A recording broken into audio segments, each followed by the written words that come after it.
Avant de démarrer notre première table ronde de la journée, Capucine et Nadia voudraient vous proposer un petit quiz. Vous l'aviez vu, on a dû vous en parler à l'accueil. Des QR codes sont présents un peu partout dans la salle, donc munissez-vous de vos téléphones portables, si vous le voulez bien, et nous allons tester vos connaissances sur le sujet. Pour ceux qui n'auraient pas encore scanné le QR code, il y en a sur les bouts des tables au niveau de l'allée centrale, des allées latérales, pardon. Capucine, c'est à toi. Bonjour à tous. Donc, on vous laisse encore 10 petites secondes pour scanner le QR code. Et on va démarrer par la première question. On va démarrer avec la première question. Est-ce que c'est bon pour tout le monde? Le partenariat avec l'université garantit à la recherche 1. Un cadrage méthodologique, 2. Une démarche scientifique, ou 3. La jeunesse éternelle.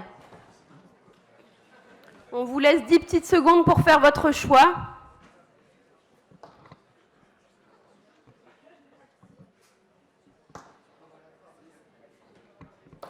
On a déjà 60 personnes qui ont répondu.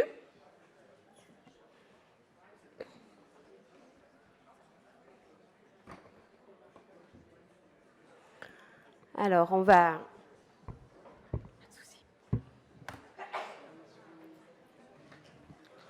afficher vos résultats.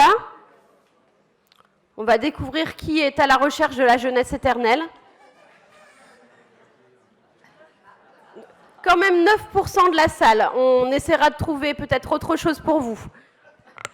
On va regarder les résultats. Donc 65% pour un cadrage méthodologique, 68% pour la démarche scientifique. Et donc, effectivement, il y avait deux réponses possibles, un cadrage méthodologique et une démarche scientifique. Ce sont deux critères, voilà. On passe à la question suivante, restez concentrés. C'est une histoire qui commence comme ça. Un Belge, un Canadien, un Français se rencontrent. De quoi parle-t-il? 1. Objectif recherche. 2. Objectif lune.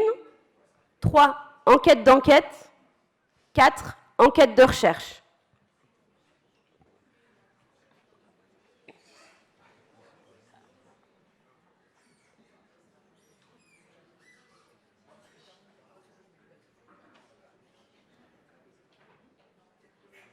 Encore 5 secondes pour répondre.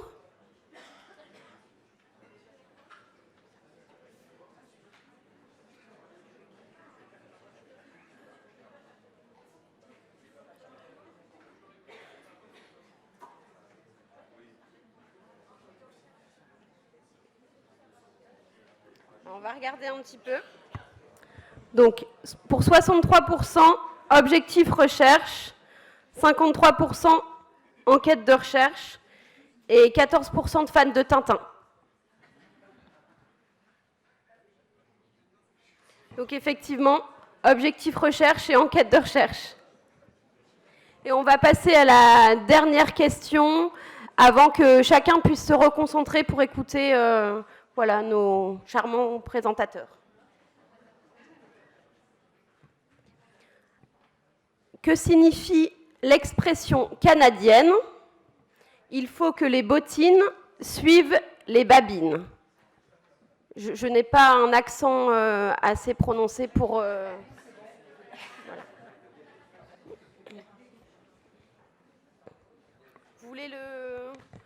Vous voulez essayer de redire l'expression avec l'accent pour que ça aide les participants à faire leur choix? Il faut que les bottines suivent les babines.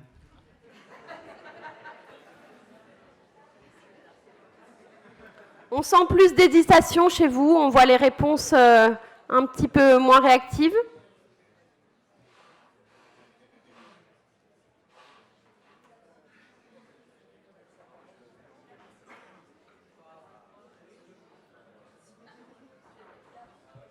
Ne vous laissez pas tenter par l'appel de la fin à 11h45 pour répondre. Encore 5 secondes.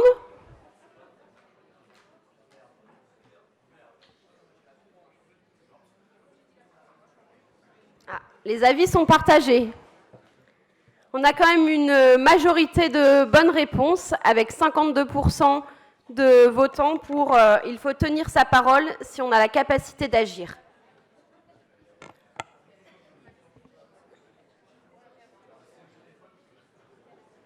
On vous remercie de votre attention et puis je repasse la parole à Émilie. On se retrouvera en début d'après-midi. Merci Capucine et Nadia de nous avoir préparé ce petit intermède qui, j'espère, vous a mis en dynamique.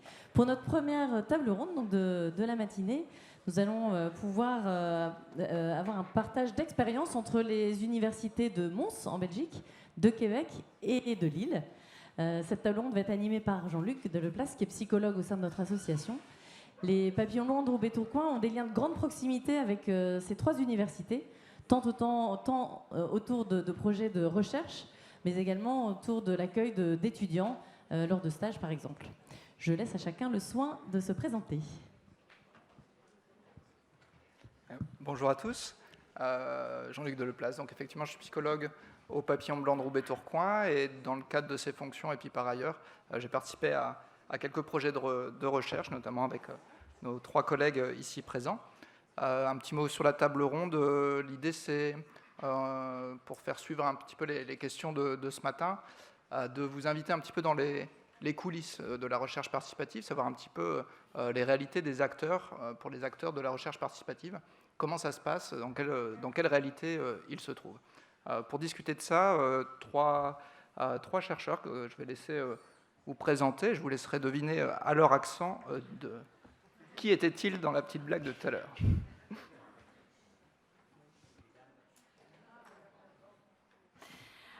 Donc bonjour tout le monde, je suis Élise Batzelet, je suis psychologue de formation et chargée de cours à l'université de Mons, notamment pour le master en orthopédagogie clinique, qui est une nouveauté, on va dire, en Belgique depuis 2022.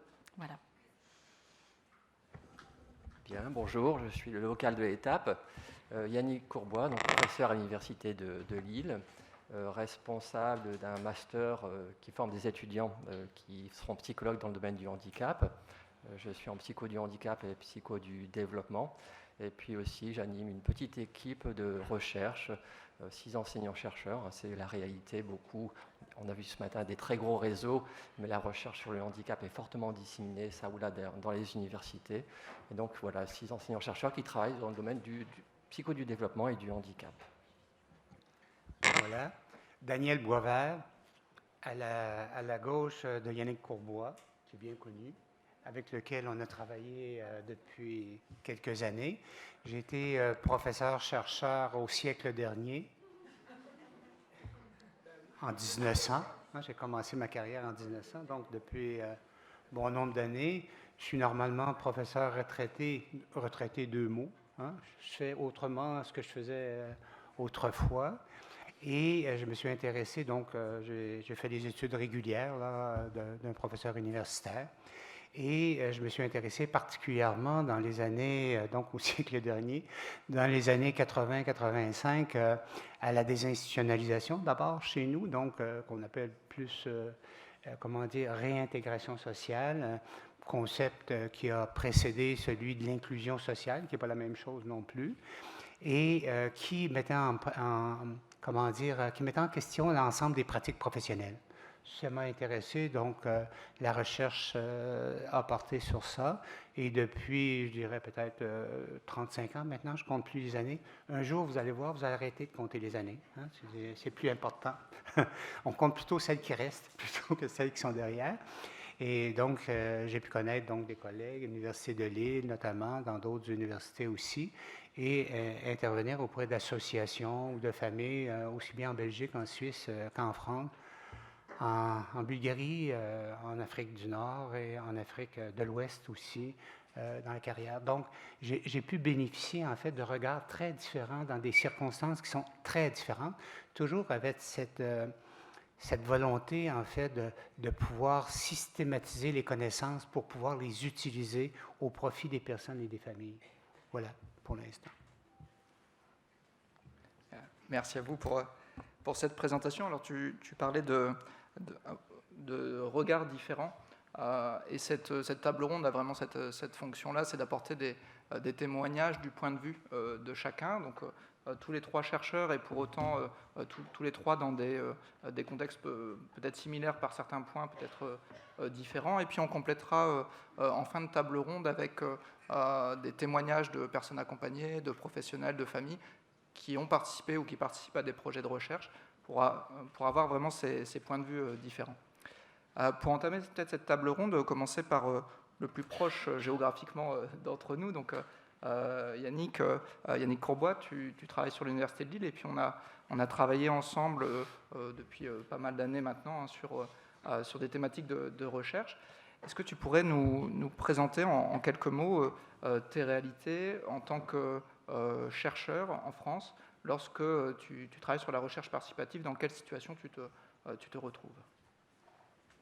Ok, bien merci. En quelques mots, ce sera difficile, mais je vais essayer de faire court. J'ai retenu de la présentation de Sophie ce matin l'idée que nous sommes prêts pour nous rencontrer. La question, c'est de savoir comment est-ce que nous allons... Enfin, nous sommes prêts, mais comment est-ce que nous allons travailler ensemble? Et pour travailler ensemble, il faut bien connaître les contraintes des uns et des autres, les enjeux qui sont derrière la participation à une recherche, et aussi les contraintes qui animent les différents interlocuteurs. Si j'interviens ou si j'interviens dans un établissement ou par l'intermédiaire d'une recherche, ou si des personnes de l'équipe interviennent dans un établissement, il faut qu'elles connaissent bien les contraintes liées, par exemple, à l'organisation du temps dans l'établissement, au fait de déléguer des personnes, etc. La recherche, ça se fait dans une organisation, et donc, il faut quand même bien prendre en considération, et c'est un élément de réussite de la recherche participative ou recherche-action.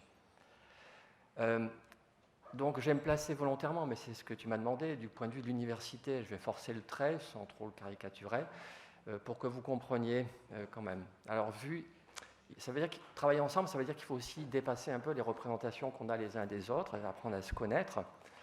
Et bon, l'université vue d'ailleurs, c'est quoi? C'est un amphi, déjà. Quand vous regardez les informations et qu'on parle de l'université, vous avez toujours un amphi. Alors, quelquefois, il y a 10 étudiants, on se dit qu'ils auraient pu faire un petit effort quand même. Mais voilà, c'est un amphi, et donc c'est l'enseignement. Et s'agissant de la recherche, je n'avais pas trop d'idées par rapport à tout ce qui était représentation sociale de la recherche, mais une nouvelle fois, les shadows qui ont été présentés tout à l'heure vont bien, c'est-à-dire que, vu de l'extérieur, si on vous interrogeait, vous auriez une représentation peut-être d'individus un peu éthérés qui réfléchissent, préoccupés, tout ce que vous voulez. On pourrait disserter longtemps sur ça, mais voilà, c'est les représentations desquelles on part. Maintenant, nous, on a une réalité qui, sur certains points, peut correspondre à ces représentations et qui, sur d'autres points, en diverge. Si nous devons travailler ensemble sur des projets, alors pas sur un projet ponctuel, mais sur un projet à long terme, il faut que chacun connaisse bien les enjeux et les contraintes des uns et des autres. S'agissant de notre façon de travailler, je vais prendre par le plus bas, mais nous avons 3 missions à l'université. La partie enseignement, la partie qu'on va appeler, alors mission collective, c'est très particulier, ou administrative, et puis il y a la partie recherche, c'est-à-dire que déjà, on ne fait pas que de la recherche. Alors, on verra si Daniel connaît bien le monde français, mais entre enseignement, administration et recherche, lequel nous prend le plus de temps, il posera la question tout à l'heure. Bien, c'est une réalité. Bon, alors, je vais revenir sur la partie enseignement parce que c'est aussi quelque chose sur laquelle on n'a pas forcément insisté, mais qui est importante. Travailler ensemble, c'est peut-être aussi quelquefois, et c'est une bonne façon d'enclencher une collaboration, par exemple, c'est d'accueillir des étudiants en formation. La particularité de la formation à l'université, c'est qu'elle forme des étudiants par et pour la recherche. Et donc, quelque part, les étudiants qui vont en stage au niveau master dans les établissements spécialisés sont des étudiants qui ont qui sont rompus, qui sont formés à la recherche, hein, et puis qui sont supervisés par des enseignants-chercheurs. C'est peut-être le tout début, et la façon la plus intéressante de commencer pour lancer un projet. On envoie une proposition à une équipe, et puis on dit, voilà, on est intéressé par ça, et on est prêt à accueillir un ou une étudiante.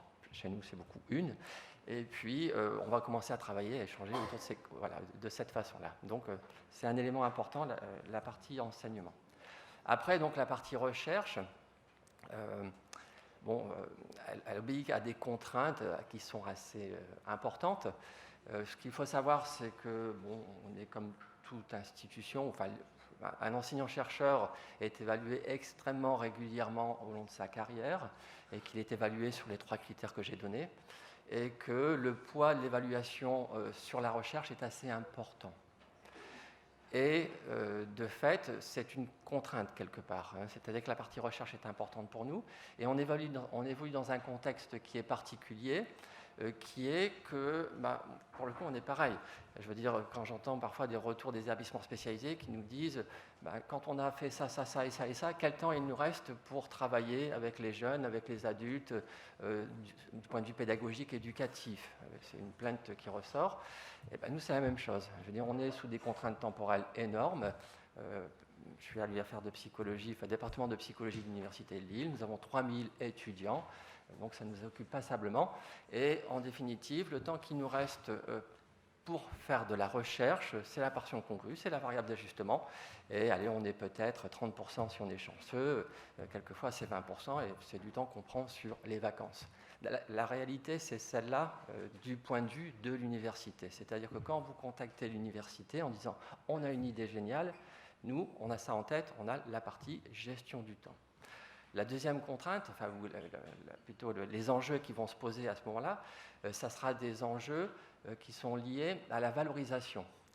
C'est-à-dire que, mais Philippe en a parlé aussi ce matin, quelque part, tout à l'heure, la valorisation de la recherche. Alors on peut faire un tas de trucs super à quelques-uns ou dans son coin, avoir des résultats magnifiques, mais tant qu'ils ne sont pas diffusés, ça ne sert à rien, sauf à faire plaisir à ceux qui les ont mis en place. Et donc, la valorisation de la recherche, la diffusion de la recherche, c'est un élément important. C'est un élément important qui va prendre différentes formes. Il va y avoir l'activité de publication, et Pierre en parlait aussi tout à l'heure, ce matin, l'activité de publication, par exemple, qui sera très importante pour les jeunes chercheurs, parce que c'est ça qui va déterminer leur carrière. Qu'est-ce que c'est qu'une publication ? C'est un exercice difficile dans lequel on soumet des résultats d'une recherche à des revues, et c'est exigeant, on se fait retoquer, il faut remanier, etc. Mais donc, quelque part, si on va rentrer dans un processus, nous, on aura en tête cette variable-là. Est-ce que, dans notre engagement, on peut garantir une activité de valorisation sous forme de publication ? L'une des questions, ou l'un des problèmes de la recherche participative, c'est qu'actuellement, ce n'est pas ce qui est le plus valorisé au niveau scientifique. Alors, on voit apparaître ça ou là par exemple, l'Agence nationale de la recherche commence à financer des projets de recherche participative ou des choses comme ça. Donc, il y a une certaine volonté politique de mettre l'accent sur ce point. Mais, in fine, actuellement, ça reste malgré tout l'activité de publication scientifique qui va servir le jeune chercheur. Alors, ça veut dire que des gens qui ont les cheveux gris comme moi, on peut se permettre le luxe aussi de dire, allez, sur ce projet-là, on ne va pas publier grand-chose, mais on va faire autre chose, et on va faire ce que Philippe a expliqué tout ce matin, c'est-à-dire travailler à l'élaboration de contenu et à leur diffusion à destination du monde professionnel. Donc, voilà pour tout ce qui est enjeu, contrainte. Donc, en fait, l'idée, c'est ça, parce qu'on reçoit effectivement des propositions. Alors, il y a la contrainte financement aussi que j'ai oublié, c'est-à-dire il faut de l'argent. Et donc, à un moment donné, parce que si on a un financement, on peut embaucher. Et comme nous, on a très peu de temps pour travailler, on va travailler avec des personnes qui vont aller sur le terrain. On va animer des équipes qui vont aller sur le terrain. Voilà, donc, pour nous, les contraintes, c'est est-ce que j'ai le temps ? Est-ce qu'on va avoir un financement ? Et quelles vont être la valorisation. Quelle que soit l'idée que vous avez, même si c'est une super idée, nous on va raisonner comme ça avant de dire j'y vais pas. Souvent la contrainte temporelle est la plus forte. Et justement, alors je vais regrouper un peu deux questions en une là par rapport à ça, mais Une fois que tu as réussi à passer au-dessus de ces contraintes, que tu t'es trouvé du temps, que tu as une validation de ton projet, etc., de ton expérience, ayant participé à des projets de recherche à la fois fondamentaux et des projets de recherche participative, d'après toi, quels seraient les bons ingrédients pour qu'une recherche soit réellement participative et qu'est-ce que ça a modifié chez toi dans ta perception de chercheur? Là, tu me mets deux questions. Tout à fait, Ouais, car bon. nous sommes un petit peu... Ok. Alors, les ingrédients d'une bonne recherche participative, bon, écoutez, on pourrait discuter des heures et des heures. Mais bon, peut-être, c'est qui, quoi, comment. Qui, ben, ça renvoie avec qui on met autour de la table, avec qui on va travailler, et la capacité des différents interlocuteurs de faire ce que j'ai dit tout à l'heure, c'est-à-dire comprendre les contraintes des uns et des autres, et de faire un pas de côté quelquefois, pour se mettre à la place d'eux. D'accord ? Donc il y a ce côté-là, qui on met autour de la table. Et puis, alors c'est un long processus, hein, c'est pas un conte de fées. Ça veut dire déjà commencer à parler le même langage, hein, parce qu'on parle autodétermination, mais on n'a pas toujours la même définition, ou enfin tout ce que vous voulez. On ne parle pas le même langage. Et donc il y a tout un temps d'ajustement sur commencer à chercher à se comprendre quand tu dis quoi, qu'est-ce que tu veux dire, etc. etc. Ça veut dire aussi passer du temps à animer le réseau, etc. Et puis aussi faire face aux problèmes, parce que les problèmes vont nécessairement se poser, dans le sens où on n'est pas sur une recherche universitaire stricto sensu, où tout est cadré dès le départ, on suit un processus, on connaît les interlocuteurs. Là, souvent, on se découvre en même temps qu'on travaille ensemble, et des fois, on ne comprend pas la même chose, et puis, il faut pouvoir s'en expliquer. D'où l'importance dans ce suivi, mais ça, j'ai appris ça en travaillant avec Mons, de prendre beaucoup de notes. Il faut passer beaucoup par l'écrit pour fixer les choses, pour ne pas réexpliquer 36 fois la même chose, pour redéfinir. Tout le long du process, il faut vraiment écrire. Comme ça, à un moment donné, on se dit, ça, on revient dessus, oui, mais ok, on l'a déjà dit, c'est écrit à tel moment. Voilà. Donc ça, c'est qui ? Quoi ? Du coup, ça va être le problème du choix de la problématique. Donc, du point de vue du monde socio-économique, professionnel, etc., vous allez remonter des questionnements, des problématiques qui sont toujours très pertinents. Mais du point de vue de la recherche, si vous voulez, ces problématiques seront souvent assez larges. Et en fait, il va y avoir tout un travail de discussion, d'échange, etc., sur passer de la problématique à une question de recherche. Alors ça peut être un travail, un processus qui est assez long, pas forcément simple non plus, parce que choisir c'est renoncer. À certains moments, on va dire on ne peut pas traiter ça, etc. Alors tu parlais, je pense, du projet AICEN, entre autres. C'était un projet qu'on avait lancé, donc avec vous, Mons, et d'autres interlocuteurs. Et puis, c'était un projet européen. Et ce qu'on nous avait dit, c'est qu'un projet européen, il faut se présenter une fois, se faire retoquer, et puis après, on se représente. Et donc, la première fois qu'on avait rédigé le projet, c'était la lettre au Père Noël. On va faire ci, ça, ça et ça. Et manque de bol, on a été accepté du premier coup. Et donc, on a dû faire tout ce qu'on a dit. Et bon, ceux qui étaient sur le projet s'en souviennent encore. Ça a été un finish assez éprouvant, quoi. Voilà. Donc, la problématique, c'est important.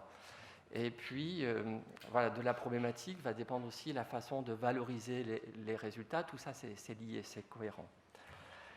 Après, comment une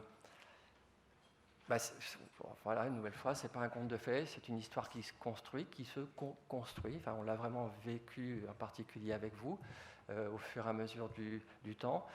Alors, il y a des variations de motivation. Au début, tout le monde est tout feu, tout flamme. Et puis, à un moment donné, on peut fatiguer aussi. Donc, en fait, il faut garder un peu l'engagement, la motivation. Et ça, c'est un travail en soi, surtout sur des gros réseaux, quoi. Il ne faut pas s'attendre à ce que tout le monde soit au top du top tout le temps. Et donc, il y a tout un travail à faire de ce côté-là. Et après, alors, comment il y aurait beaucoup de choses à dire, mais après, l'autre point, du point de vue universitaire qui sera important, et c'est là-dessus que les universitaires sont les moins souples, s'ils sont souples, c'est que c'est les aspects méthodologiques. Donc la méthodologie sera un point de vigilance. C'est-à-dire que vous allez arriver en disant nous, on pense à telle chose, on va faire une enquête. Ok, d'accord, mais comment est-ce qu'on va faire l'enquête, etc. Et là, on va rentrer sur des choses extrêmement précises, pointilleuses, parce que la partie universitaire, en fait, c'est la caractéristique. Hein. Si vous faites de la recherche,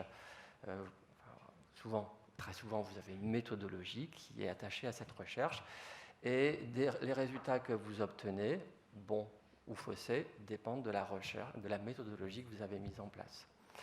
Et donc, pour nous, c'est un enjeu, hein, c'est-à-dire que si la méthodologie est mauvaise, les résultats ne pourront pas être diffusés parce qu'il y aura toujours un œil expert qui va vous dire « Ah bah oui, mais vous avez dit ça, mais ce que vous avez dit, vous ne pouvez pas l'affirmer parce qu'il y a une erreur là. » Du coup, hein, on peut avoir un côté assez pointilleux sur cet aspect-là. Ça va pour cette question-là ? Oui, je te remercie effectivement sur le projet A7 dont on parle. On a effectivement vu tous ces enjeux au quotidien de pouvoir parler le même langage, effectivement de pouvoir s'ajuster.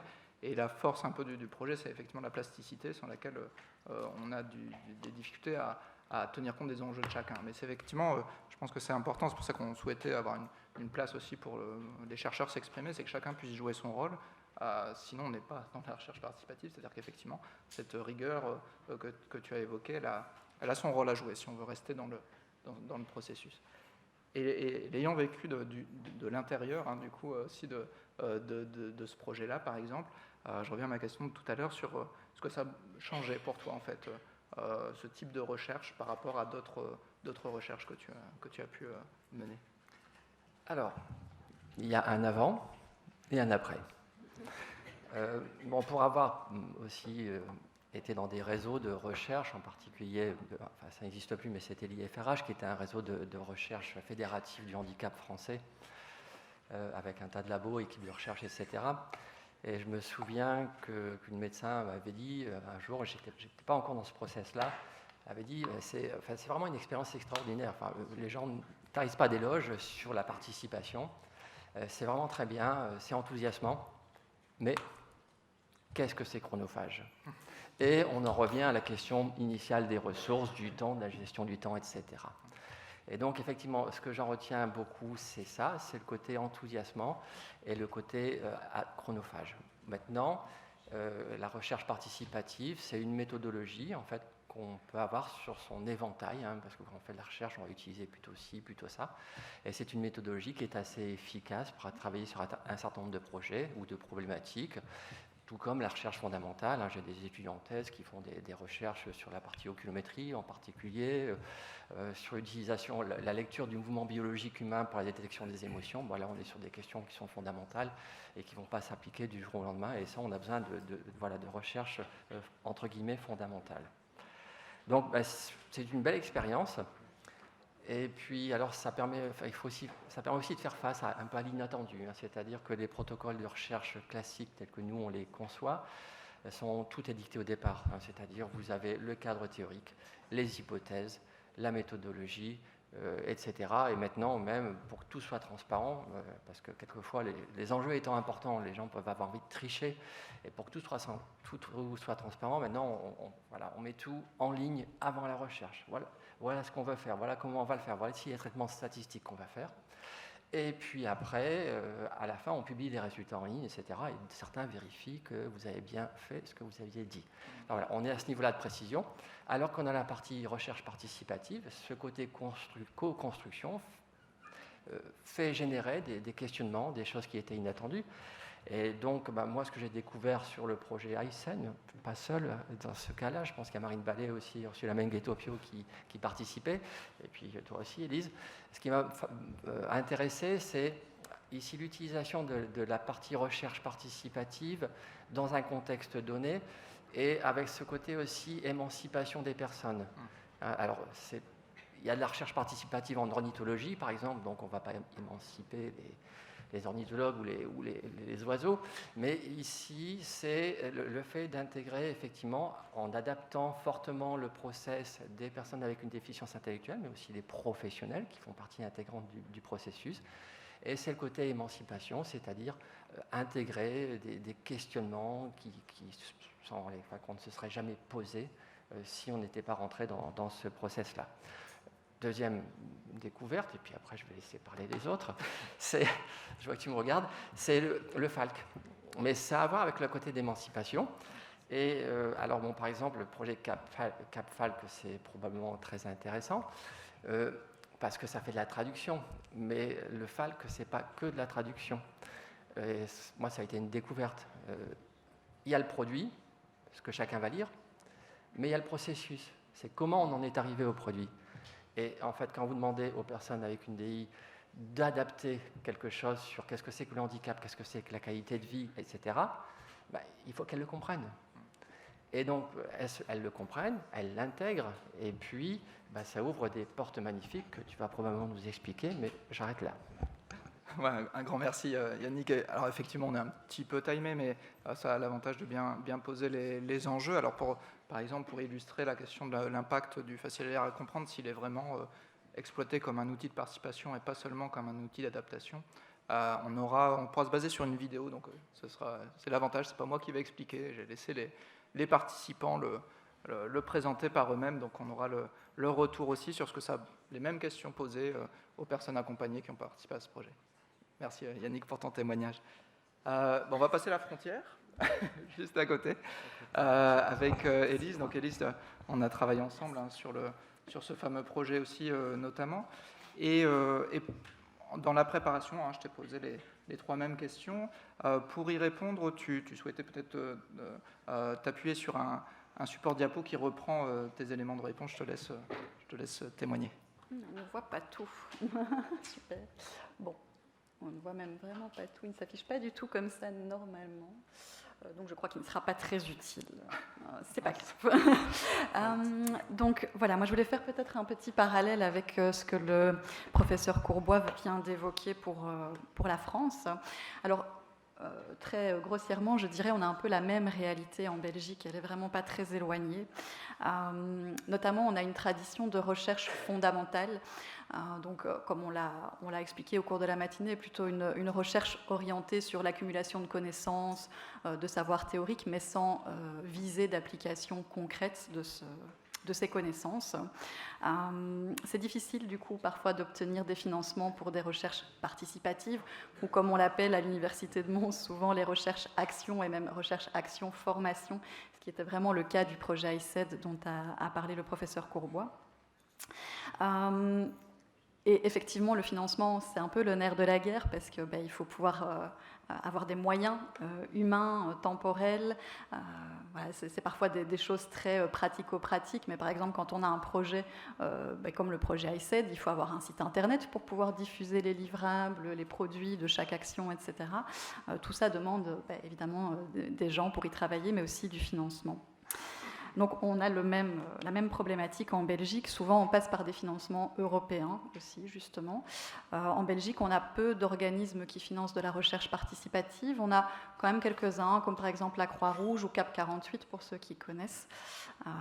Mais ça reste plutôt des financements destinés aux associations et moins au domaine universitaire. Alors, on se retrouve effectivement avec un cumul de missions qui est tout à fait parallèle à celui de la France. Donc on assure des missions pédagogiques, scientifiques et sociales. Je pense que là-dessus, c'est ce que vous appelez l'administratif. On est censé rendre des services à la société. Alors ça peut passer par tout et n'importe quoi, je vais dire à peu près. C'est-à-dire qu'on est souvent en fait amené à représenter l'université dans certaines instances. Donc par exemple, en Belgique, on a alors actuellement, ça s'appelle UNIA, je ne sais pas ceux qui connaissent, mais c'est l'ancien Centre d'égalité pour les chances et la non-discrimination. C'est un organisme belge public. Par exemple, moi, j'y représente l'université de Mons. Voilà, ce sont des missions comme celle-là qui sont du coup effectivement chronophages. Et dans notre idéal, quand on est jeune chargé de cours comme moi, on aimerait passer le plus de temps possible sur la recherche. Mais dans les faits, comme le disait le professeur Courbois, quand on a 20% sur sa semaine dédiée à la recherche, on est déjà très content. Alors, pour la réalité en Belgique, on a cette difficulté encore à se connecter, je vais dire, avec le terrain, dans la mesure où il y a vraiment cette vision que les chercheurs sont un peu déconnectés du terrain et de la réalité pratico-pratique des équipes qui accompagnent les personnes en situation de handicap au quotidien. C'est le cas pour le handicap, mais c'est aussi le cas notamment dans la psychologie.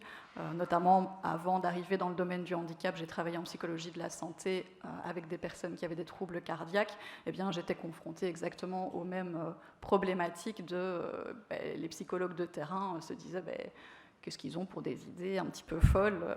S'ils voyaient la réalité de terrain, ils verraient que ce n'est pas possible. Donc voilà, je pense que là, il y a un gros travail à faire encore et perpétuellement pour favoriser la collaboration et montrer qu'on n'est pas forcément toujours déconnecté du terrain. Du coup, je vais essayer d'avancer les slides, mais je ne suis pas sûre que ça servira. Ah si, voilà, le tableau s'affiche, youpi.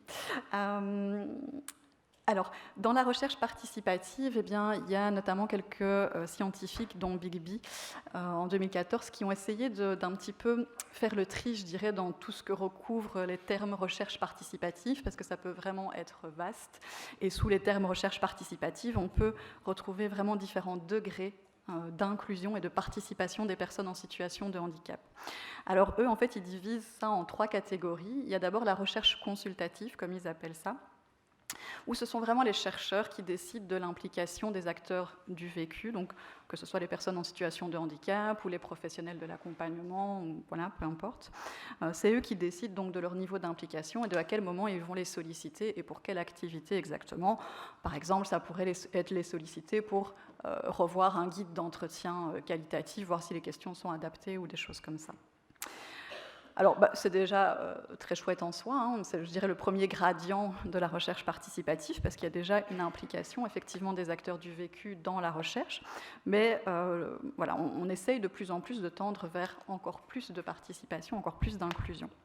Alors, je dirais à l'autre pôle de ce continuum, il y a la recherche inclusive qui a le vent en poupe là, depuis quelques années, surtout dans les pays anglophones, je dirais, où là on est vraiment à l'autre extrême, où ce sont les personnes, acteurs du vécu, donc personnes en situation de handicap, professionnels de l'accompagnement, etc., qui vont mener elles-mêmes la recherche du début à la fin. Donc c'est souvent elles qui pensent le projet, qui souvent à la base d'une problématique, effectivement, du quotidien, du terrain, et puis qui vont mener les différentes étapes de recherche. Alors, souvent, évidemment, elles sollicitent des chercheurs pour les aider, mais c'est vraiment des projets menés par les personnes.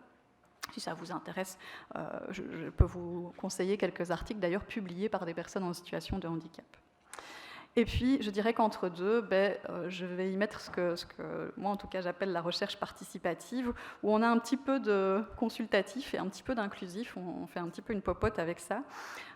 C'est pour moi vraiment l'entre-deux, où finalement, chaque pôle, les chercheurs et les acteurs du vécu, ont leur propre expérience, leurs propres compétences et sont valorisés pour ça et amènent chacun ses expertises dans le projet de recherche.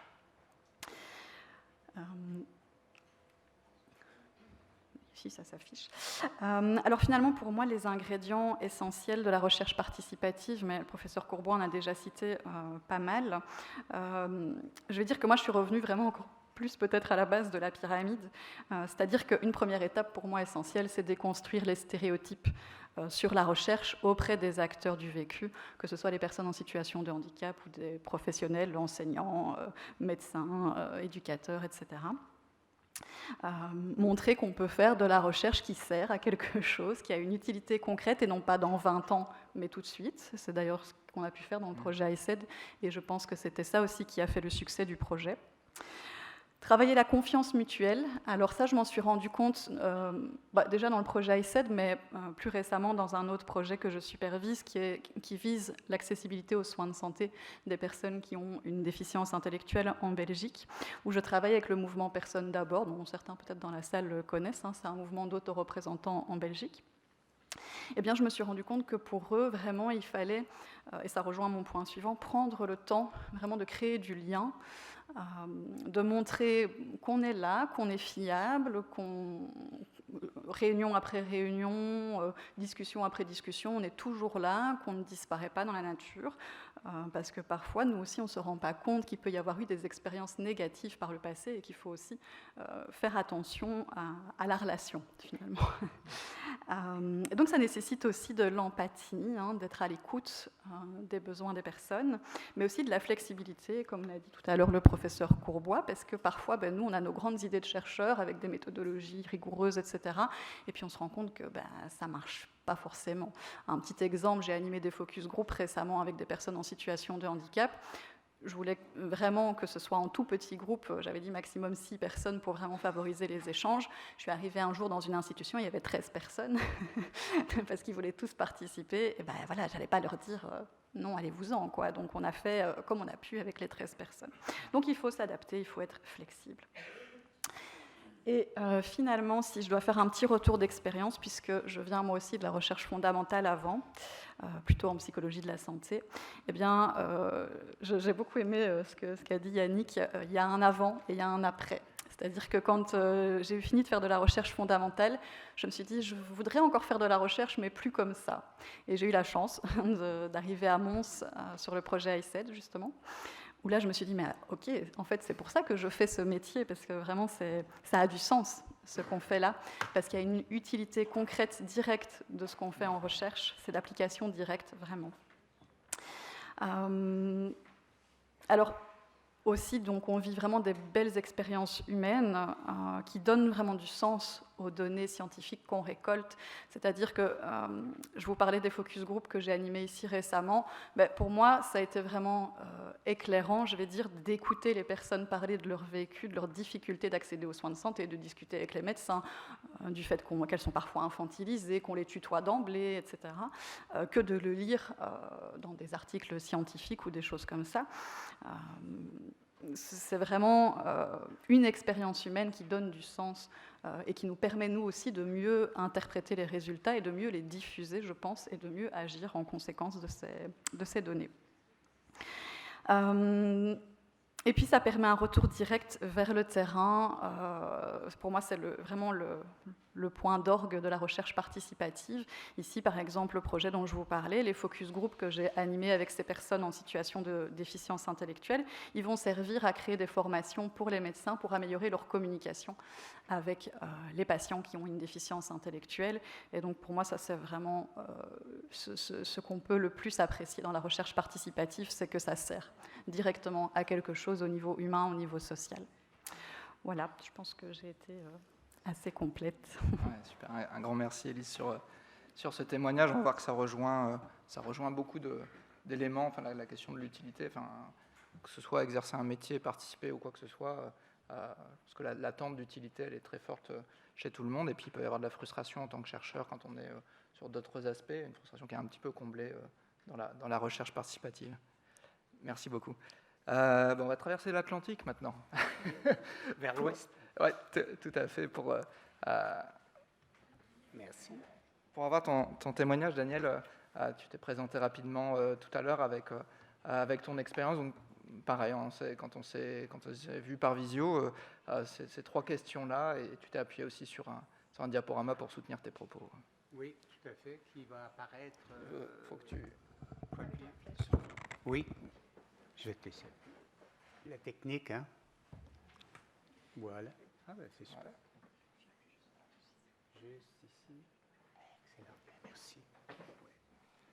J'écoute mes collègues et les présentatrices de ce matin. Il y a des choses extrêmement fondamentales qui se disent au niveau de la recherche, de la méthodologie, de l'aspect scientifique.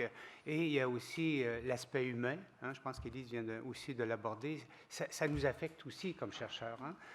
La recherche, c'est sûr que c'est une méthodologie, mais quand on voit aussi ce que vivent les personnes sur le terrain, ce que vivent les familles, ce que vivent les personnes en situation de handicap, ça ne peut pas faire autrement que de nous toucher aussi.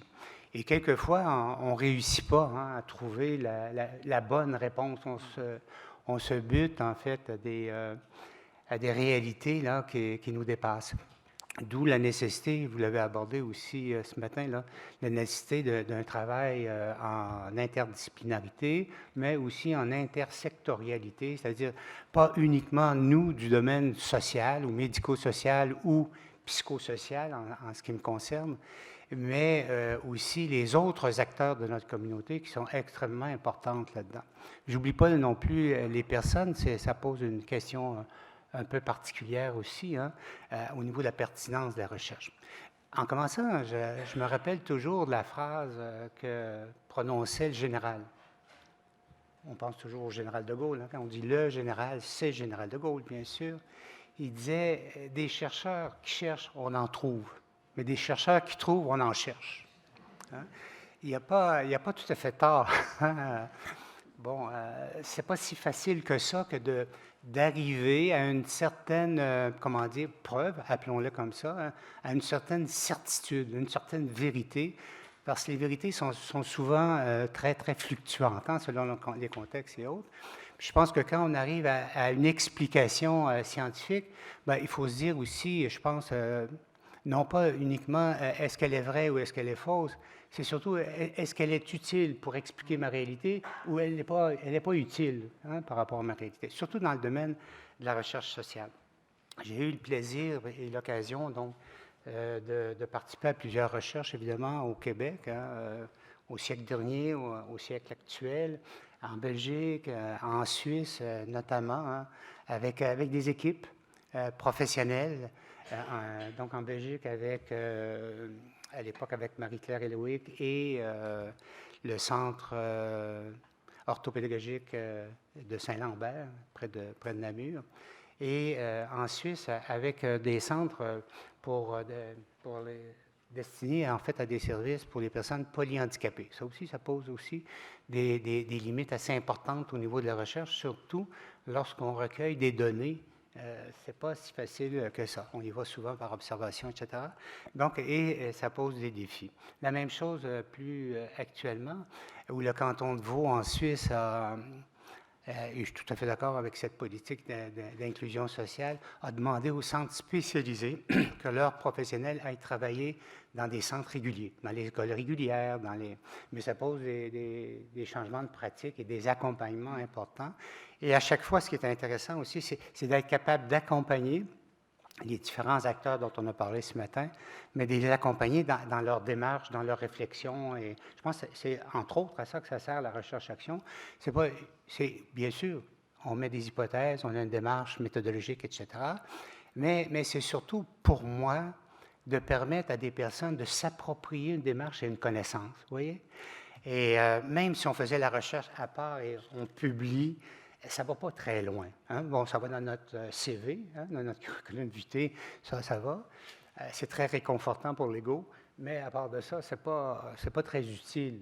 Hein? Parce que les recherches, ils s'en publient beaucoup à travers le monde. Hein? Vous le savez, lorsque vous êtes abonné aux articles scientifiques, là, à chaque semaine, à chaque jour, où il se publie quelque chose, là, notamment en anglais. Donc, ce matin, ou ce midi, je voulais en profiter peut-être pour parler du métier de chercheur, ce que j'ai connu moi. Okay? Puisqu'on a abordé les méthodologies et tout, avec lesquelles là, je ne voudrais pas redire. Ce que je vous présente ici, en appuyant là, voilà. Métier de chercheur universitaire, qu'est-ce que c'est? Hein? On a déjà commencé à l'aborder. Je vais essayer de parler des côtés peut-être un peu plus difficiles. Hein? Il y a ce qu'on veut faire et les objectifs qu'on poursuit, mais Yannick l'a abordé aussi de temps en temps. C'est chronophage, hein, on l'a tous abordé, parce qu'il n'y a pas qu'une seule demande à la fois, il y a plusieurs demandes à la fois, et on est limité aussi dans le temps et dans les ressources dont on dispose.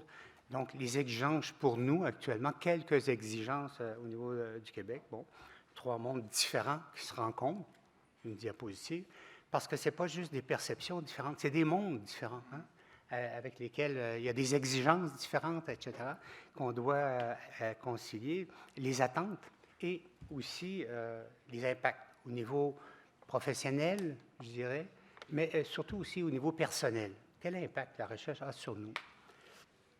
Donc, il faut que je change aussi ça ici. Je suis à la fois, voilà. Recherche-action, je dirais, tout un métier. Qu'est-ce que ça représente? Je vais y aller de façon très technique. Chez nous, la recherche, normalement, je dis normalement parce que c'est fluctuant selon une personne ou l'autre, selon une discipline ou l'autre aussi, hein, ça peut être très différent, ça devrait représenter dans la tâche d'un professeur 40 % de son temps. 40 de son temps, à quoi passent les autres moments? À l'enseignement, bien sûr, hein, à l'encadrement des étudiants qui nous sont confiés aussi à l'université, hein, qui veulent vous rencontrer, à la direction des thèses, direction des mémoires de deuxième cycle, par exemple, et de premier cycle, qui est particulièrement important, où on va retrouver aussi, des gens qui sont très curieux, mais aussi on va retrouver des jeunes adultes qui sont en besoin de soutien aussi, hein, pour poursuivre leurs études, qui sont en questionnement, qu'il faut accompagner. Hein. On ne peut pas dire, je donne mon enseignement, c'est 3 heures et c'est fini, ou c'est 4 heures aujourd'hui, c'est fini. Je dis non, il y a quand même 40 étudiants dont tu t'occupes, ou 60 ou 100, là, ça dépend des facultés, et tu devrais normalement être disponible aussi à leurs besoins individuels ou leurs besoins là, humains. Donc, 40 c'est ce qui est à peu près l'ensemble des chercheurs. Je vous dirais qu'à l'université aussi, c'est peut-être différent d'une université à l'autre, il y avait deux types d'écoles qui sont moins problématiques actuellement. Il y avait l'école des recherches plutôt quantitatives. Je vais prendre sur cet angle-là, qui, généralement, au plan scientifique, est très valorisé. Lorsque c'est bien fait, que ça répond à des critères scientifiques, c'est assez bien valorisé. La recherche qualitative commence à l'être plus, mais on a encore plus de difficultés à amener ce que j'ai appelé des preuves. Hein? Parce que la recherche de preuves, sur quoi tu te bases pour dire telle chose? Qu'est-ce qui fait que... qu'est-ce que les autres recherches nous donnent comme information à propos de telle chose? C'est très important. Hein? Dans le domaine universitaire, la preuve, c'est particulièrement important. Et pour arriver à la preuve, le doute, au départ, tu doutes de ta connaissance, tu doutes pour être capable de prouver par hypothèse ce que tu apportes. Bon, ça, on est habité un peu par ce mouvement-là. Quand vous êtes jeune chercheur, en tout cas, dans mon cas, moi, vous le sentez pas trop. Et un jour, les questions qu'on te pose, les exigences de financement, t'amènent nécessairement à avoir ce prisme de ce que j'appelle, moi, la preuve. Secteur de la recherche, je dirais, ça c'est d'un autre côté. On a parlé beaucoup de collaboration, mais on connaît aussi beaucoup de compétition. Je ne sais pas chez vous si c'est pareil, mais quand vous allez chercher des subventions, vous n'êtes pas seul en liste. Hein? Vous le savez, il y a des critères, il y a beaucoup de gens qui se présentent, etc. Et à ce moment-là, vous êtes aussi en compétition avec des collègues. On doit être en collaboration, bien sûr, mais chacun a aussi sa carrière, chacun a son développement, en plus des écoles de pensée qui ne sont pas nécessairement les mêmes. Hein? D'accord? On voit les choses de façon différente. Et on n'accorde pas la même priorité aux choses. Donc, ça aussi, ça fait partie de notre réalité, même si, bien sûr, on comprend aussi le travail que les autres ont à faire. Mais je dirais que c'est, en tout cas, chez moi, ce que j'ai connu à l'époque, au siècle dernier, ça a dû changer, il y avait quand même beaucoup de compétition. Et l'évaluation, parce que vous êtes évalué aussi, vous êtes évalué sur quoi? Sur les recherches que vous faites. Et ça se traduit comment comme indicateur? Quelles sont les sommes d'argent que tu as obtenues cette année? Bon, j'ai obtenu ça, parfait, c'est bien. Tu as obtenu 100 000, 150 000, parfait. De qui? Parce que si c'est d'une fondation, c'est moins important. Si c'est d'un organisme public subventionnaire, c'est plus important parce qu'il y a des évaluations par les pairs, parce que, vous voyez un peu? Donc, il y a des hiérarchies, si vous voulez, même dans le type d'action, dans la nature, dans le type d'action. Puis, on va vous poser la question, mais dans votre carrière, vous avez réussi comment? Hein? Vous avez obtenu quoi? Bon, etc. Et quelle est la preuve que vous nous faites pour qu'on vous subventionne? Comment vous apportez les choses? Ça, ça nous habite tout le long de notre parcours. On disait aussi, par contre, quand on arrive en recherche-action, puis c'est un choix qu'on fait plutôt en recherche fondamentale ou en recherche expérimentale, l'écoute de l'autre devient plus important. Parce qu'au début, en tout cas, vous vous fiez, surtout si vous avez terminé votre thèse, peut-être le cheminement, Élise, a été différent ou non, ou Yannick à l'époque, quand tu étais plus jeune, tu avais les cheveux noirs probablement. À l'époque, voilà. et donc, quand vous commencez, vous vous fiez beaucoup sur la recension des écrits, hein, sur ce qui a été publié. C'est à partir de là qu'on nous montre, en fait, à constituer vos hypothèses, hein, à partir de recension des écrits. Et là, quand j'arrive dans la recherche-action, ce n'est pas uniquement la recension des écrits, c'est ce que les gens vivent sur le terrain. qui n'est pas nécessairement en correspondance avec ce qu'on a dans les écrits ou qui ne sont pas mentionnés nécessairement dans les écrits parce que ce n'est pas ça qui était la recherche, et qu'on découvre à ce moment-là des personnes qui vivent des situations très particulières et qui les vivent dans l'immédiateté. Vous voyez? Tandis qu'en recherche, on va le voir un peu plus loin, en recherche, bien, tu dis, ça me prend du temps. Hein? Il faut qu'en faisant les preuves, en allant chercher les informations, bien, tu ne peux pas penser, avancer rapidement en 2, 3 ou 4 jours. Puis on se leurre souvent hein, quand on pense que c'est un chercheur qui mène la recherche. C'est souvent pas un chercheur, c'est une équipe. C'est un chercheur avec ses étudiants de 2e ou de 3e cycle hein, qui a intéressé à la recherche qu'on fait. Donc, ça suppose aussi qu'on puisse s'occuper de ces gens-là. Donc, les délais vont être particulièrement importants au niveau universitaire, plus importants que ce qui est attendu dans le milieu, généralement. On veut des réponses plus immédiates. Et ça aussi, ça crée des zones de tension, donc, entre les chercheurs et ce qu'on peut faire. Les différents modes d'appréhension des problèmes, bien, oui. Sur le terrain, on a généralement des modes plutôt inductifs, je dirais. On a un vécu, on a un savoir expérientiel, on en a parlé ce matin, donc on est terrain, et on essaie de comprendre des situations à partir de plusieurs types de problématiques que je vis, de plusieurs situations, etc. Et je tente de m'expliquer le problème à partir de ce que je vois, à partir du terrain. En recherche, souvent, nous, on part de manière déductive, à partir de ce qui a été trouvé après. Donc, ce n'est pas du tout la même chose. Et donc, je cherche à trouver sur le terrain ce que je devrais trouver normalement. Et le terrain, ce n'est pas nécessairement ce qu'il vit. Vous voyez? Donc, on est en, comment dire, pas nécessairement uniquement en tension, mais en ballottement entre ces deux, là. Voilà. Et c'est un peu la diapositive que je vous ai mis là d'Einstein. Hein. On le dit, publie ou péris, hein, c'est ça. Si tu ne publies pas, tu n'as pas de reconnaissance. T'as pas de... Et publier, bien, ça demande du temps, ça demande des preuves, ça demande... Vous voyez, l'exigence nous pousse aussi à être obligé d'être en rigueur et pas uniquement là, développement. Et donc, les exigences pour nous sont probablement semblables là, en Belgique et en France. Ben, l'évaluation par les pairs, c'est encore la façon dont les évaluations sont jugées par les pairs. Donc, d'autres chercheurs, en comité, évidemment, supervisés, qui évaluent votre projet de recherche. Je me souviens toujours des mois de décembre, juste avant les fêtes de fin d'année, où le 20, on recevait une boîte hein, de projets de recherche en disant, ben voilà, tu as 15 projets de recherche, on siège en début février. Tu dis, oui, mais mes vacances. Ben, tes vacances, ça sera pour l'année prochaine. Si je ne reçois pas de nouvelles caisses à ce moment-là pour analyser les projets. Mais ça nous habite un jour. Hein? Vous savez, quelquefois, il y a des métiers, puis je les admire, ces gens-là, en disant, il est 5 heures, c'est fini, je passe à autre chose. Mais à 5 heures, moi, je ne peux pas passer à autre chose. Hein? Ça continue à trotter, je cherche une... Hein? Donc, mon expression, c'est que la recherche nous habite. Et donc, ça devient particulièrement important. Il faut démontrer, bien sûr, la qualité scientifique, mais donc avec la preuve, j'en ai parlé, mais aussi la pertinence sociale. La pertinence sociale est un haut niveau d'éthique dans le projet. Parce que vous pouvez être accepté chez nous au plan scientifique, hein, on dit il est subventionnable. Au plan scientifique, il répond à tous les critères.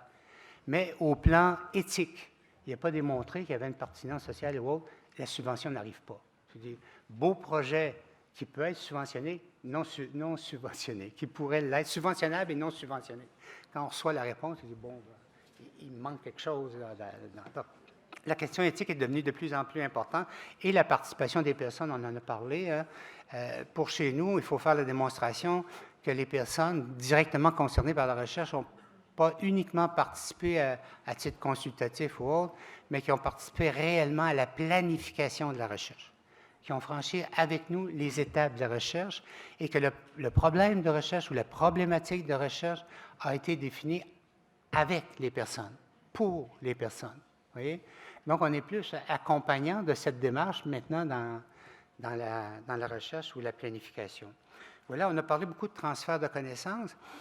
De plus en plus, on commence à parler de mobilisation des connaissances. Hein? On est passé un peu de ce transfert. Transfert, c'était une publication, ça peut être un dîner-rencontre avec des professionnels, avec des parents pour parler des résultats. On est plus en transfert des résultats.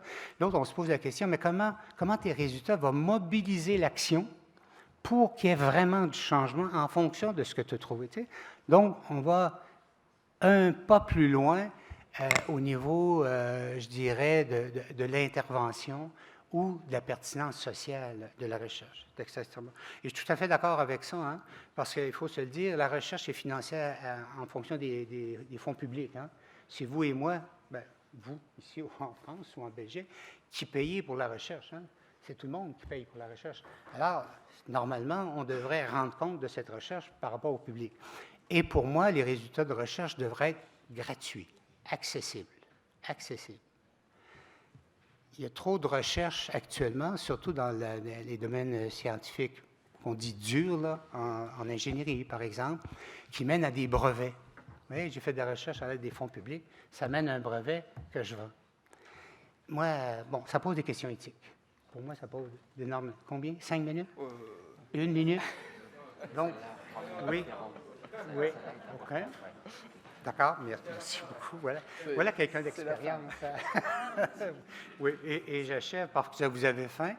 Et Mme Binet nous a parlé aussi que la faim, c'est quand même important. Et il reste une vidéo encore à présenter. Oui, d'accord, parfait. Donc, ce qui est ici, oui, en plus. Hein, et ce que j'ai parlé, bien, vous l'avez ici, hein, sur les trois différents mondes qui se confrontent à ce moment-là. Et voilà. Puis quel impact? Bien, j'en ai parlé aussi. Je pense que l'impact humain est extrêmement important, en recherche-action notamment. Et donc, ça nous amène à être plus créatifs aussi dans nos façons de voir, dans nos façons de faire, et d'être plus accueillants par rapport à la différence aussi. Moi, c'est la recherche qui m'a amené beaucoup à cette dimension-là. Voilà. Un dernier mot. Dans notre secteur, cette connaissance et cette recherche, pour moi, si j'avais un mot à dire, elle passe d'abord par le cœur. Dans d'autres disciplines, elle passe par le cerveau avant d'arriver au cœur.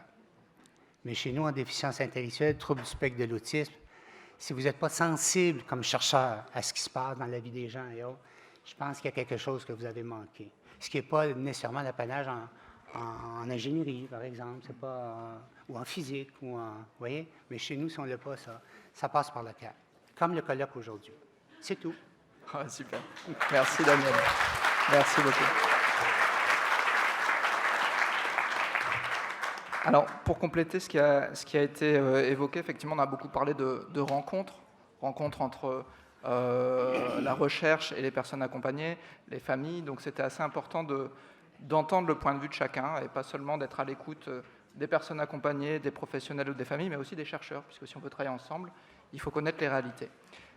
Pour compléter ce qui a été dit et clôturer, parce qu'on est assez pris par le temps néanmoins, il était évidemment compliqué d'inviter sur scène familles, personnes accompagnées, professionnels à témoigner de ces réalités-là. Donc on a choisi de compiler des témoignages sous forme d'une vidéo qu'on va pouvoir diffuser maintenant.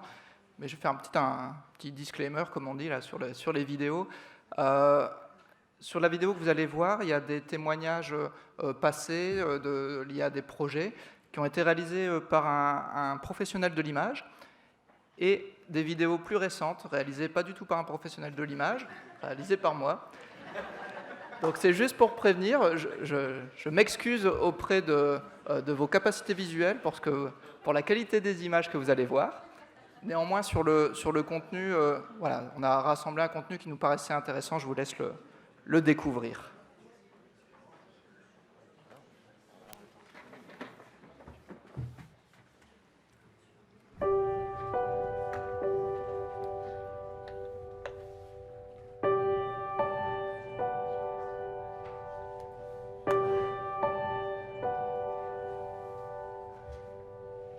Parce que c'est intéressant de continuer de réfléchir en groupe aussi, pas réfléchir à deux. Parler avec des gens et faire des rencontres.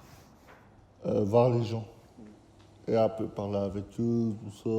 Surtout de voir des gens de l'extérieur les foyers, les parents. Et puis on passe d'autres moments qu'en structure. Donc on sort du cadre, on sort de l'activité quotidienne. Les discussions sont totalement différentes. On va plus en profondeur parce qu'on leur découvre des capacités d'expression. J'étais épatée parce que même en ayant eu un enfant en situation de handicap, j'ai réalisé là que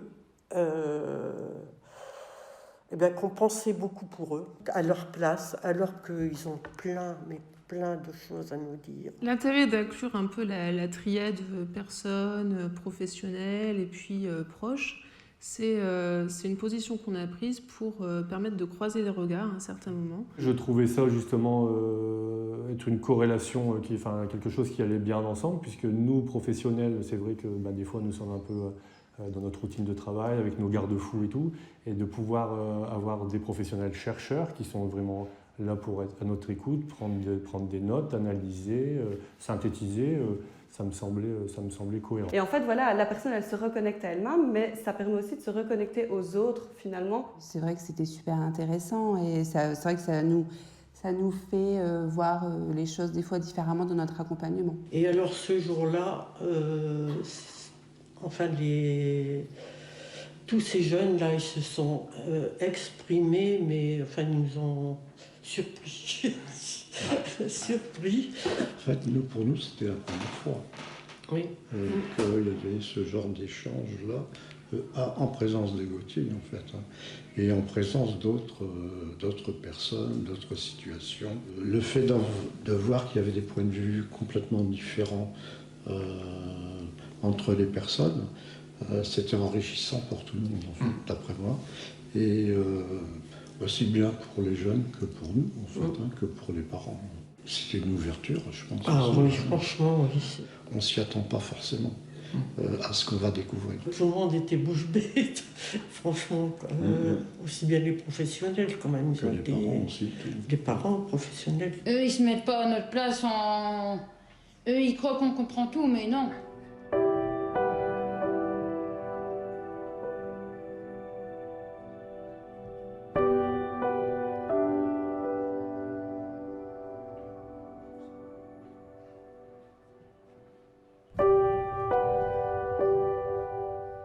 On a essayé vraiment d'adapter le document en facile à lire et à comprendre pour qu'il soit le plus accessible. On a vraiment créé aussi des supports en fait, de type ligne du temps, en fait, où la personne, on lui explicite chaque période de la vie. Donc adapter le temps des entretiens, adapter le nombre de séances aussi. Je crois qu'il y avait des choses, je me souviens plus, quelque chose un peu bizarre. Parce que moi, j'arrive à trouver les images, mais les mots, quelquefois, c'est compliqué. Au boulot, on avait un texte, il y a des mots, c'est coton. Pour trouver un autre mot, c'est casse-tête. Il faut prendre du temps pour le faire, et ça, on ne prend pas le temps. Voilà. Mais en prenant le temps, c'est vraiment très enrichissant, et ça permet de préparer le terrain. Ça ne s'est pas fait comme ça s'est fait en plusieurs réunions, des rencontres, ou des réunions sur un sujet. Ce que j'ai surtout retenu, c'était justement la réunion des personnes en situation de handicap avec les parents et avec les professionnels. Ça permet des échanges, et je trouve que ça... Pour la recherche, en fait, ça doit être enrichissant, parce que c'est pas comme si on faisait chacun son tour, on parlait chacun son tour de la situation de notre vécu. Parce que qu'il y ait des personnes, plus les équipes, plus les parents, c'est un luxe. C'est un luxe, hein. C'est vraiment pas souvent que ça se passe comme ça. Oui, c'est vrai. Il faut qu'il y ait une personne qui propose. Je pense que les parents aussi, pour qu'ils puissent adhérer plus ou moins facilement, il faut évidemment qu'ils soient intéressés par ça. Mais il faut qu'ils il faudrait peut-être qu'ils acceptent de se dévoiler beaucoup plus. Si ça se faisait, mettons, uniquement qu'entre nous trois, nous quatre, en fait, je pense que ça serait intéressant, mais il manquerait qu'il y ait plusieurs situations, de manière à ce qu'on puisse pointer des choses différentes de quelqu'un qui est porteur du... Il faut qu'il y ait des personnes qui soient autres que les parents. Mais ça peut être les parents aussi. Mais ça peut être... Il faut un porteur de... porteur de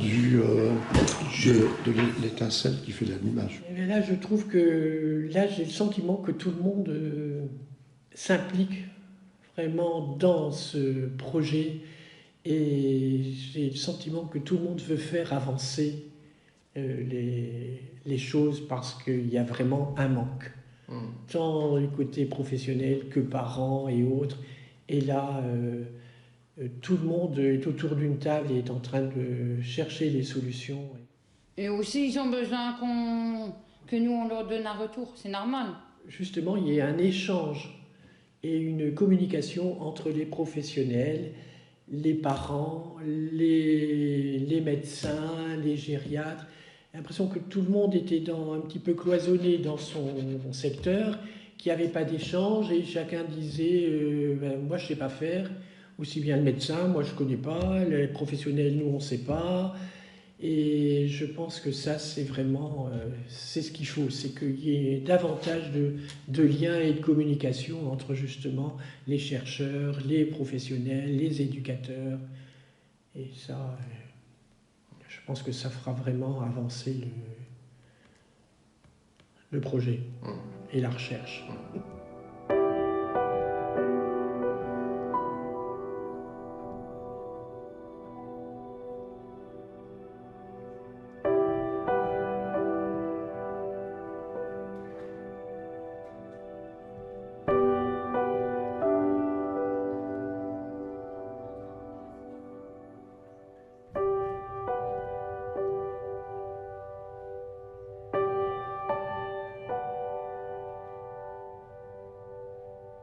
Ça m'intéressait de discuter et ça me faisait du bien. Ça permet de penser à l'avenir. Comment, à partir de ça... Revisiter l'avenir. Voilà. C'est incroyable, mais bon... Pour moi, ça m'a bien avancé pour le futur et tout ça. Pour le futur et pour le présent aussi maintenant. J'ai réalisé là que qu'on pensait beaucoup pour eux. Je pense beaucoup pour Gauthier et puis finalement lui aussi il pense beaucoup de son côté, donc maintenant on a beaucoup plus d'échanges, on échange. Je suis peut-être plus proche de la réalité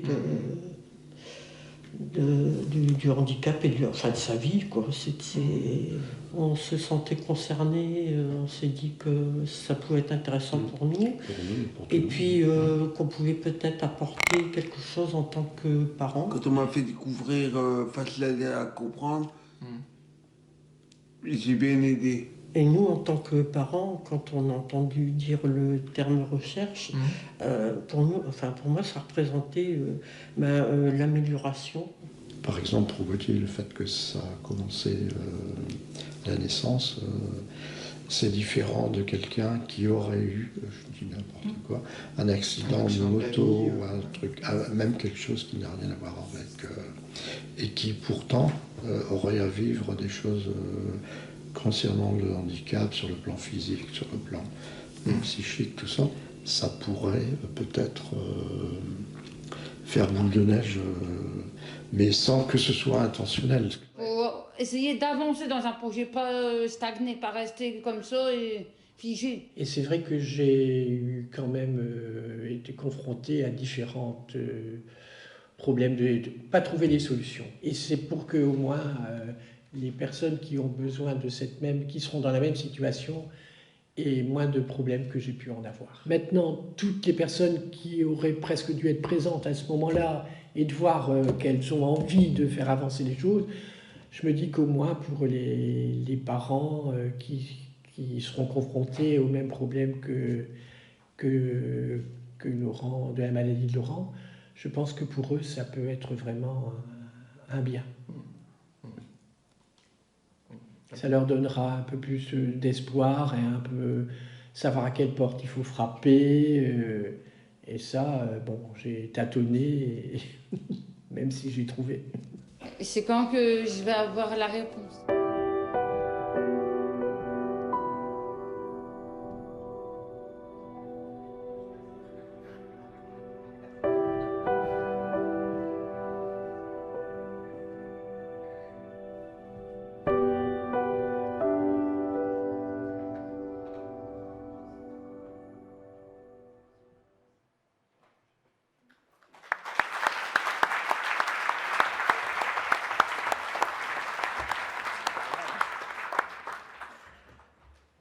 Bien, Bob, pour nous là, on va s'arrêter là pour l'instant, laisser peut-être un petit peu de place aux échanges s'il nous en reste au niveau du timing. Ouais.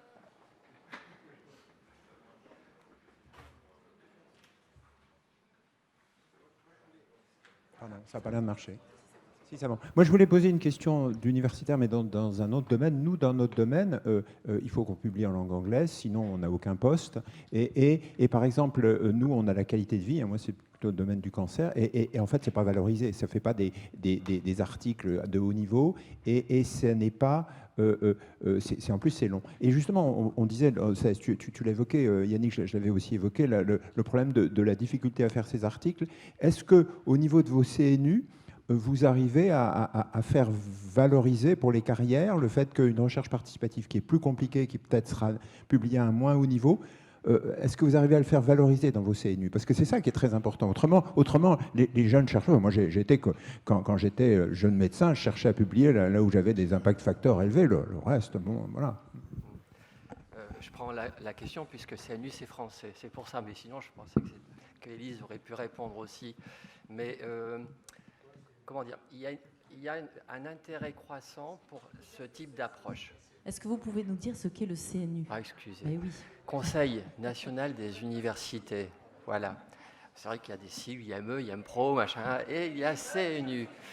Le CNU, voilà, c'est le Conseil national des universités qui est aussi une instance évaluative, c'est-à-dire que, en fait, les dossiers des universitaires passent régulièrement au niveau du CNU, en particulier s'ils demandent des promotions, des choses comme ça, c'est scruté.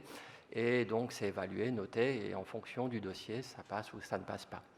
Et donc, il y a, comment dire, l'ANR, Agence nationale pour la recherche, comment dire, il y a un intérêt croissant. Donc, on peut supposer qu'à un moment donné, le continuum, le curseur va bouger, mais malgré tout, dans les faits, ça bouge assez peu. Et enfin, je vais donner une anecdote, c'est une évaluation HCRS, donc l'évaluation qu'on fait des universités, enfin des laboratoires. Donc voilà, il y a une équipe, on est évalué toujours par les pairs. Alors, si vous faites évaluer par les pairs, vous verrez que ce n'est pas forcément les plus sympas, hein, parce qu'ils sont très près de votre réalité, ils ont une vision très très précise et très bon. Donc voilà, on est toujours évalué par les pairs et l'HCRS, c'est un comité qui vient voir ce que vous avez fait, qu'est-ce que vous avez fait, qui va compter le nombre de publications, etc., les contrats. Et donc, au niveau de l'équipe, j'ai soumis la question, j'ai dit, bon ben voilà, nous, on est engagés sur des processus, recherche participative, etc., projet européen, il dit bravo, projet européen, voilà, il coche la case. Mais j'ai dit, ça impacte aussi, on publie sur les grosses revues, mais quelque part, en termes de chiffres, ça impacte notre production scientifique sur les grosses revues. Question ouverte, qu'est-ce que vous nous conseillez de faire? La réponse par écrit, c'était, vous savez publier dans les grosses revues, continuez, puis débrouillez-vous pour tout faire, quoi. Voilà, donc, on en est là, pour le moment. Il y a une question là-bas.